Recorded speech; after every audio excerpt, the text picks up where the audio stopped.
bismillahi rahmaani rahim. asalaamaaleykum wa rahmatullahi taala wa barakaatuhu. mbokk yi ñoo ngi leen di nuyu baax di leen ziyaara yéen ñi baaxoo ànd ak ñun ci weeru kooru tedd yi ci seen xissatu Souleyman ñu commencé woon ko ak yéen ba tolloon ci fukki épisode bi ak juróom. tey ñu fas yéene di ko yéen ci seen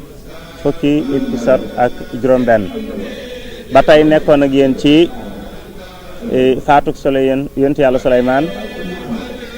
doon indi rek ni mu faatoo wuute yi ci am ba tolloon ci rek ne ba tey nettaliwaat nañ mi yonent yàlla Souleyman ni mu faatoo mooy benn bis dafa waxoon ni tey yii kat dama bëggoon bis boo xamante ni dara duma ci sonal nga xam ni daanaka wax ni ba nga ko yàlla joxe nguur ak léegi bis bu set dana am tuuti jafe-jafe wala yoo xam ne nii daal tey dafa am bëgg mu tranquille bis boo xamante ni bu ko ci kenn wax ab xibaar bu ko ci kenn gis bu ko ci kenn def dara ba dañ ko bàyyee boppam bi mu tëjoo ci biir palais bi ne ci musalla bi maa fi muy jullee ak di jaamu yàlla ñu wax ni daa mu tëj buntu yëpp tere ñu dugg daa jekki-jekki rek seen waxambaane wu rafet sol yére weex tàll ci roq palais bi daal di koy wax nuyu ne ko asalaamaaleykum ya Souleyman daal di koy nuyu bu mu ko nuyoo rek Souleyman daal di koy fay ba pare nag daal di ne ko yow xanaa déggoo li ma waxoon naa tey bu kenn dugg xanaa fekkoo ay ci biti ñu tere la mu daal di ne ko man duma koy ragal ay gardien duma koo xam ne dañ may téye ci buntu te duma nekkuma ko ragal ay buur te duma nangu corruption maanaam ger daal di ne ko man dugguma ci palais bi te laajuma ndigal am naa ndigal Souleyman ne ko ku la digal nga dugg mu ne ko sama borom rek Souleyman daal di tiit bi mu tiitee rek ne ko xanaa kon yow la malakul mawti mu ne ko man la malakul mawti mu ne ko loola tax a jóg mu ne ko damaa jóg ñëw ngir jël si sa ruugi Souleyman ne ko man de tey yi dama tànnoon bis boo xamante ni daal bëgguma ci woon am problème bëgguma caa dégg lu ma naqari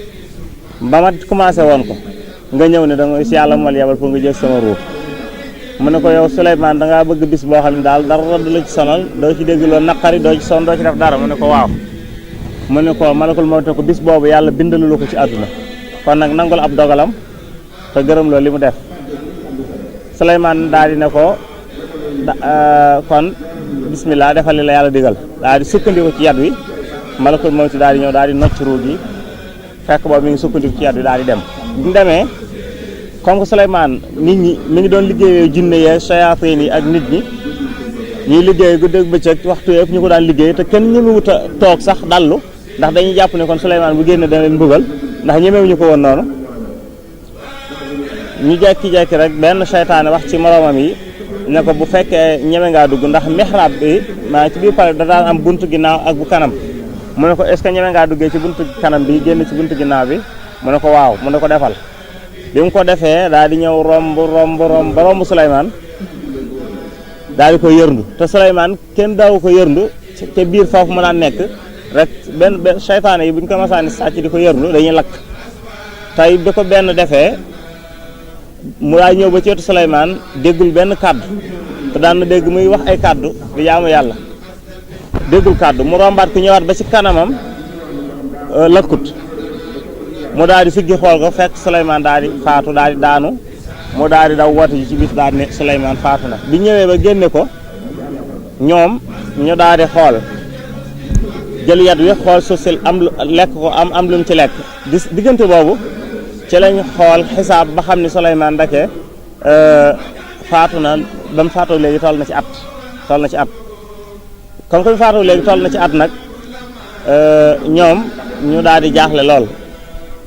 daal di wax ne junne yi ndake ñoom foofu la suñu borom nag jàpp leen fekk ne daan wax ne ñoom dañoo xam ilmul xayb kon incha allah ci comme dem dañoo wax ne xam nañ xayb te Souleyman faatu la yàgg te xamuñu ko fekk na kon na ko ñoom lañ doon wax nit ñi ndake du dëgg incha allah sunu fukkeel bi épisode ak juróom-ñaar danañ ci dikk ak yéen ci nguurug Souleyman lu mu diire ak lu mu dund ak ñi ko wutu ginnaawam incha allah ñoo ngi jéglu baax a baax wasalaamaaleykum wa rahmatullahi taala wa barakaatu.